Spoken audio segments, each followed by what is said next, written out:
Ja'alallahu al-insan alamal mutawassit baina alamil mulki wasyahadah wa baina alamil malakut. Allah menjadikan manusia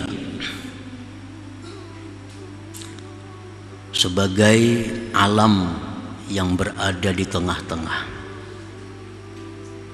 di antara alamul mulki, alam kasat mata, alam dunia yang bisa diraba, dilihat, didengar, dan antara alam malakut, alam gaib. Manusia itu berada di tengah-tengah antara dua alam itu. Artinya dari sisi jasmani, manusia itu alam muluk wasyahadah. Dari segi jasmani bisa dipegang, bisa diraba, bisa dilihat, bisa dirasa. Tapi dari sisi hati manusia itu alam malakut. Nah, jadi manusia itu di tengah-tengah itu. Dari luarnya manusia ini diciptakan Allah sebagai alam yang kasat mata, tapi batinnya manusia itu adalah alam malakut. Bagaimana ada istilah bahwa dalamnya laut, nah bisa dikira, tapi dalamnya hati, nah siapa yang tahu? Karena hati itu termasuk alam gaib, alam malakut. Nah, para muhibbin rahimakumullah, khalaqal insan bainas sama wal ard. Allah ciptakan manusia ini di antara langit dan bumi.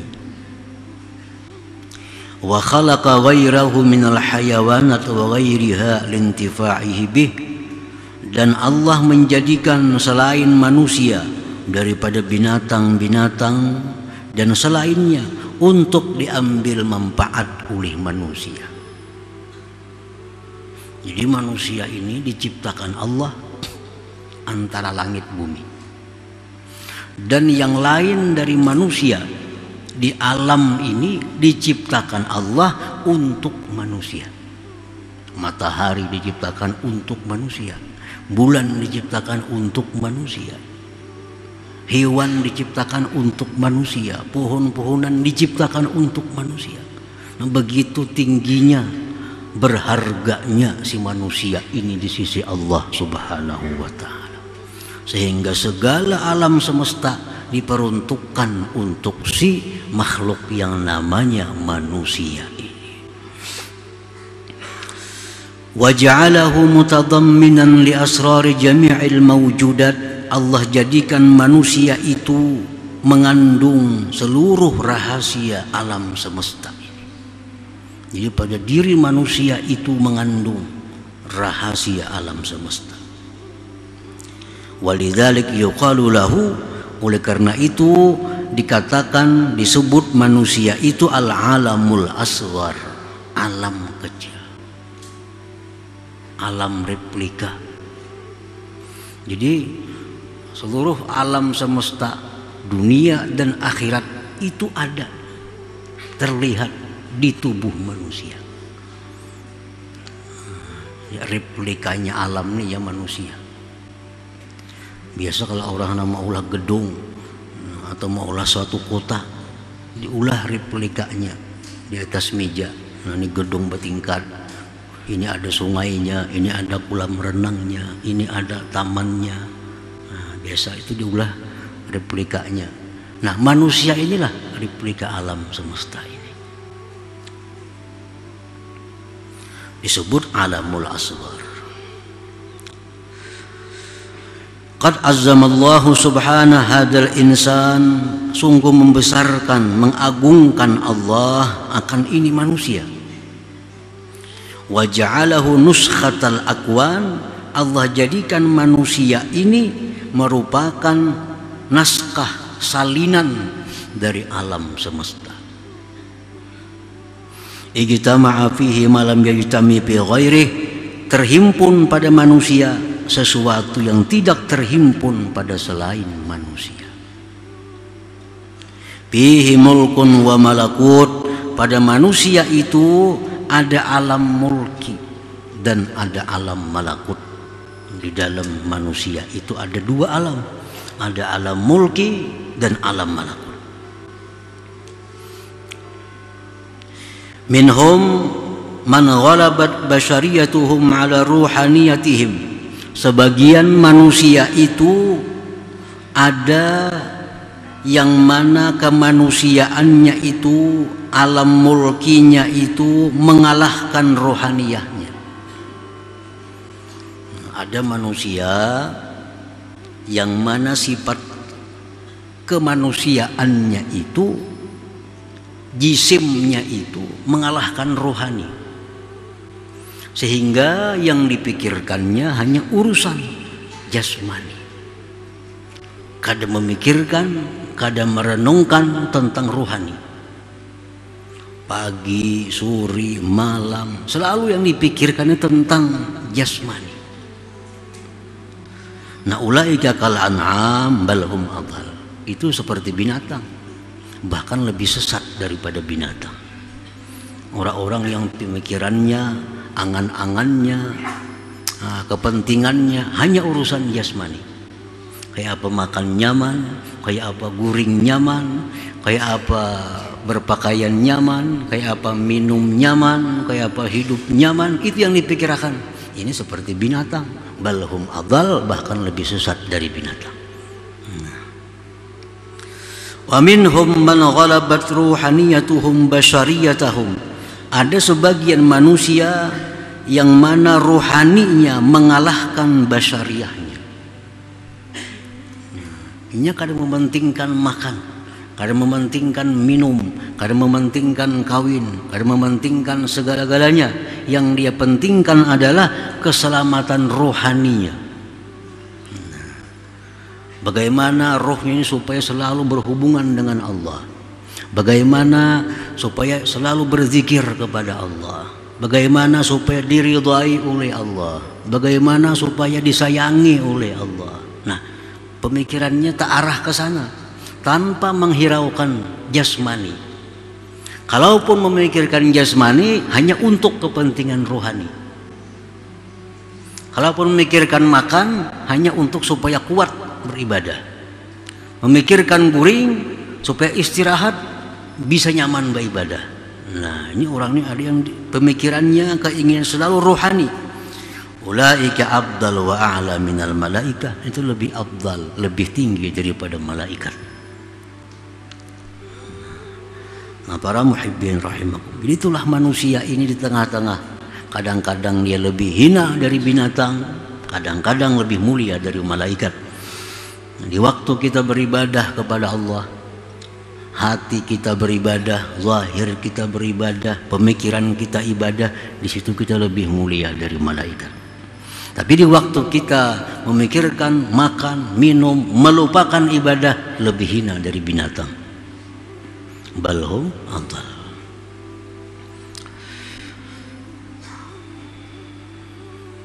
Fil insan sifatul malaikatil kiram, pada diri manusia itu ada sifat malaikat yang mulia. Dalam diri kita nih ada sifat malaikat.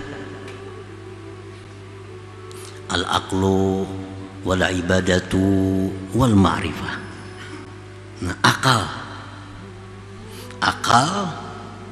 ibadah, ma'rifat, nah itu sifat malaikat ada pada diri kita.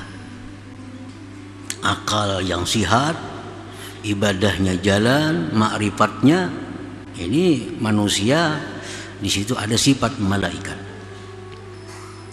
Wa fihi sifatus syaitan, pada manusia itu ada sifat syaitan. Dalam diri kita ada sifat syaitan. Al maksiatu wal igwa, maksiat dan menyesatkan orang. Kadang-kadang kita mau melakukan maksiat, mengajak orang pulang berbawaan kepada maksiat. Nah, ini kita jadi syaitan. Jadi syaitan. Jadi dalam diri kita ada sifat malaikat, ada sifat syaitan. Wa fihi sifatul hayawanat, dan pada manusia itu pula ada sifat-sifat hewan. Komplit, ada sifat hewan. Annahu fi halatil ghadab yakunu asada, manusia itu pada waktu marah jadilah dia singa. Pada waktu marah jadi singa. Ini manusia. Wa fi halati syahwah yakunu khinzira, pada waktu syahwat, nah itu ada sifat babi pada diri manusia. Wa fi halatil hirsi, pada waktu kita tamak, yakunu qalba, jadilah dia anjing. Dalam diri kita ada sifat anjing. Kapan? Pada waktu tamak. Anjing dibari bejulur ilat, kada dibari bejulur juga ilatnya. Hendak, selalu hendak. Wa fihi sifatun nabat wal asjar, pada diri manusia itu pula ada sifat tumbuh-tumbuhan, sifat pepohonan. Annahu bi mabda'ihi tariyun wa bi akhirihi yabisun, manusia itu pada permulaannya segar, segar. Artinya batang tubuhnya, kulitnya segar, tapi kena akhirnya kering. Sudah tua, manusia berumur sudah 60, 70, apalagi 80, sudah karipot kayak pohon sudah tua. Nah, jadi macam pohon ya juga kita ini. Waktunya halus, pohon itu masih halus, semakin gana, segar, bagus dilihat. Wa fihi sifatus sama, pada manusia itu ada sifat langit. Annahu mahallul asrar wal anwar, manusia itu merupakan tempatnya rahasia-rahasia dan cahaya-cahaya. Manusia ini bisa menjadi cahaya, memberikan petunjuk kepada orang lain. Dalam diri manusia itu ada rahasia-rahasia yang hanya diketahui oleh dirinya. Nah, seperti langit. Langit itu semua rahasia, kita kada tahu apa isi langit. Dan di langit itu ada cahaya-cahaya, bintang, bulan, matahari. Wa fihi sifatul ardi, pada manusia itu ada pula sifat bumi. Annahu mahallun linabatil akhlaq wattiba, bahwa manusia itu tempat tumbuhnya akhlak dan tabiat. Akhlak, tapi manusia ada yang lembut, ada yang berduri, kasar, beparak, sakit. Nah, macam pohon. Ada pohon tuh yang bagus, lembut, dilihat nyaman, dipegang nyaman. Ada pohon yang berduri. Nah, akhlak manusia pun demikian. Wa fihi sifatul arsi, pada diri manusia itu ada sifat aras. Anna qalbahu mahallut tajalli, bahwa hatinya manusia itu tempat tajalli Tuhan. Sebagaimana aras itu adalah merupakan singgasana Allah Subhanahu wa ta'ala. Wa fihi sifatul lauhil mahfuz, pada diri manusia itu ada sifat lauhil mahfuz. Annahu, bahwa manusia itu khazainul ilm, manusia perbendaharaan ilmu. Nah, di lauhil mahfuz itu segala apapun ada, dijelaskan. Nah, sebagaimana manusia pun demikian. Kita bisa bertanya apa ini, dijelaskan oleh manusia. Bagaimana ini, dijelaskan oleh manusia. Seperti lauhil mahfuz. Wa fihi sifatul qalam, pada diri manusia itu ada sifat al-qalam. Dhabitun lil ulum, yang mendabit, yang menulis bagi ilmu. Wa fihi sifatul jannah, pada manusia itu ada sifat surga. Annahu idza hasunat akhlaquhu tana'ama bihi jalisu. Ada diri manusia itu ada sifat surga. Orang yang baik akhlaknya, maka orang di sampingnya pun akan nikmat. Nah, manusia yang baik, budi pekerti, akhlaknya, orang sekelilingnya pun jadi nikmat. Nah, itulah surga. Wa fihi sifatun nar, dan pada diri manusia itu ada sifat neraka. annahu idza qabuhat akhlaquhu ihtaraqa bihi jalisuh. Pada diri manusia ada sifat neraka, yaitu bila mana jahat akhlaknya terbakar orang-orang sekelilingnya. Orang yang jahat akhlaknya sekelilingnya kada nyaman orang, kada merasa tenang, kada merasa aman kalau kita ada di samping orang yang buruk akhlaknya itu. Nah, ada pada diri manusia. Nah, para muhibbin rahimakumullah, nah maka itu lengkap dalam diri kita ini. Allah menciptakan replikanya alam semesta ada pada diri manusia.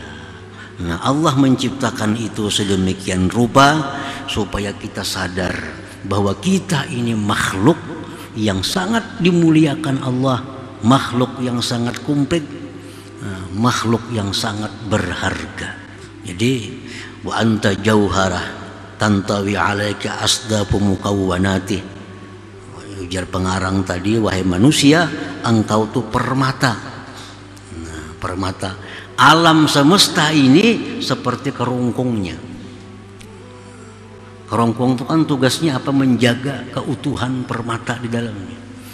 Nah, jadi langit, bumi, laut, pohon, semua dicipta Allah untuk keutuhan makhluk yang namanya manusia ini. Nah, para muhibbin rahimakumullah, qala ta'ala wa fi anfusikum afala tubsirun. Ujar Tuhan, dalam diri kamu itu ada ayat Allah. Apakah kalian tidak melihat? Dalam diri kita ada ayat Allah. Ja'ala dzalika kullahu liyu'limaka jalalata qadrika baina makhluqatih. Allah menjadikan itu seluruhnya untuk engkau ketahui besarnya kadar engkau di tengah-tengah makhluknya itu. Jangan sampai kita korbankan diri yang mulia ini untuk mencari sapi. Jangan sampai diri yang mulia ini kita korbankan untuk mencari kayu. Kenapa? Karena itu kayu, itu sapi diciptakan Tuhan untuk kita. Mestinya mereka berkorban untuk kita. Jangan kita yang berkorban untuk sapi, untuk kambing, untuk pohon, untuk emas dan sebagainya. Karena itu diciptakan Allah untuk melindungi kita.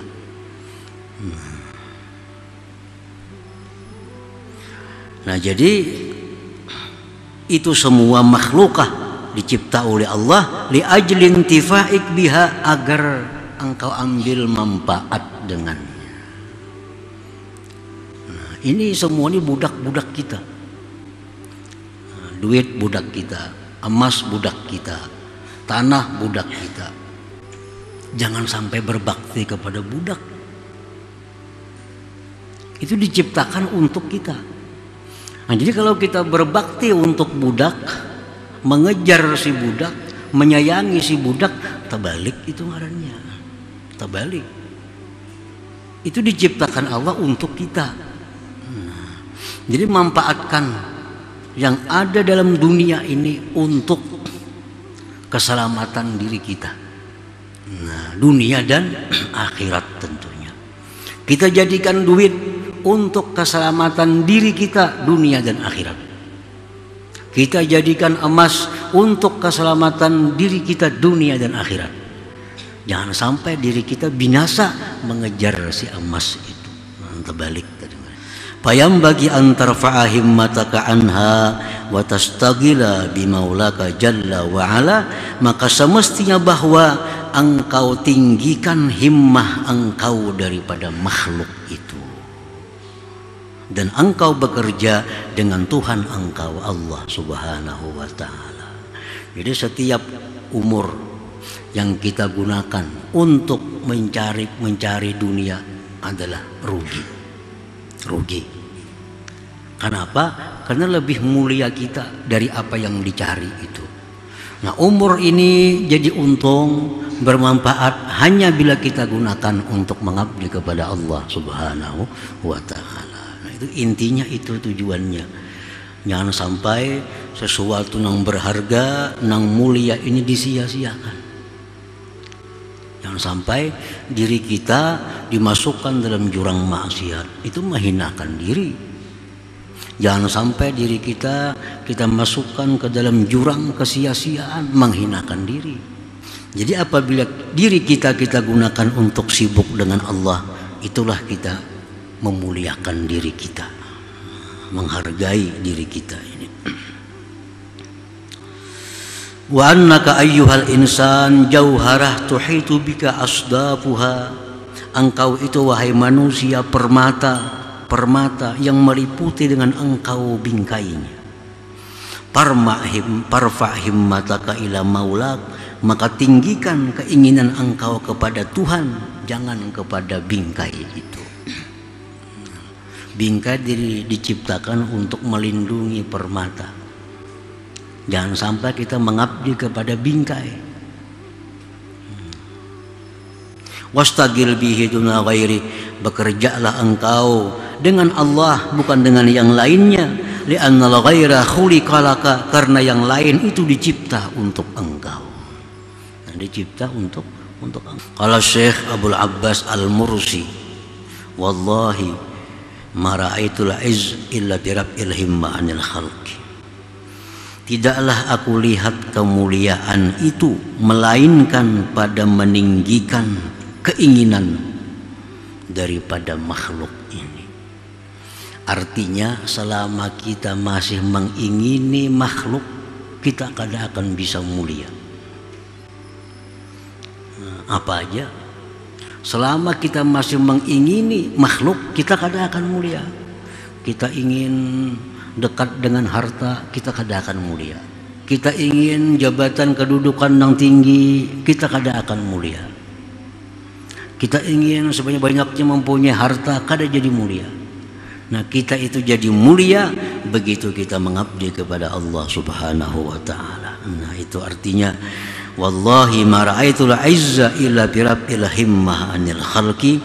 Demi Allah, tidaklah aku lihat kemuliaan itu melainkan pada meninggikan angan-angan keinginan daripada makhluk ini. Semasa masih kita mengingini makhluk, kita kadang akan mulia. Kita kadang akan mulia, baik di dunia maupun akhirat. Tapi begitu kita ingin dekat dengan Allah, kita ingin disayangi oleh Allah, nah disitulah kita menjadi orang yang mulia, baik di sisi Allah maupun di sisi makhluknya. Nah, para muhibbin rahimakumullah, jadi dengan mengetahui harga diri kita, nah, supaya kita menjaga artinya sayangannya nang mulia ini nah dipakai kada kakaruan. Alam semesta ada pada diri kita, sayangannya amun dibuang-buang kada kakaruan. Nah, sayangannya apalagi untuk maksiat makin luput lagi. Nang kada bermanfaat pun sayang. Kita misalnya berisi galang nang bagus, cincin nang bagus, lalu kita hendak memegang sesuatu yang kotor, pasti kita lepaskan dulu galang kita ini, sayang. Nah, kita memakai jam, memakai cincin, hendak berwudu kita paco dulu, kita lepaskan. Kenapa? Sayang karena banyu. Nah, hal-hal seperti itu kita sayang benar kita. Tapi untuk diri kita kada sesayang itu. Nah, kita melakukan hal maksiat, nah, sama menjerumuskan diri kita yang mulia ini ke dalam jurang kehinaan. Nah, engkau wahai manusia adalah permata yang dilindungi oleh seluruh makhluk Allah Subhanahu wa taala. Jadikanlah makhluk itu merupakan hamba engkau, karena mereka dicipta untuk mengabdi kepada engkau dan engkau disuruh untuk mengabdi kepada Allah Subhanahu wa taala.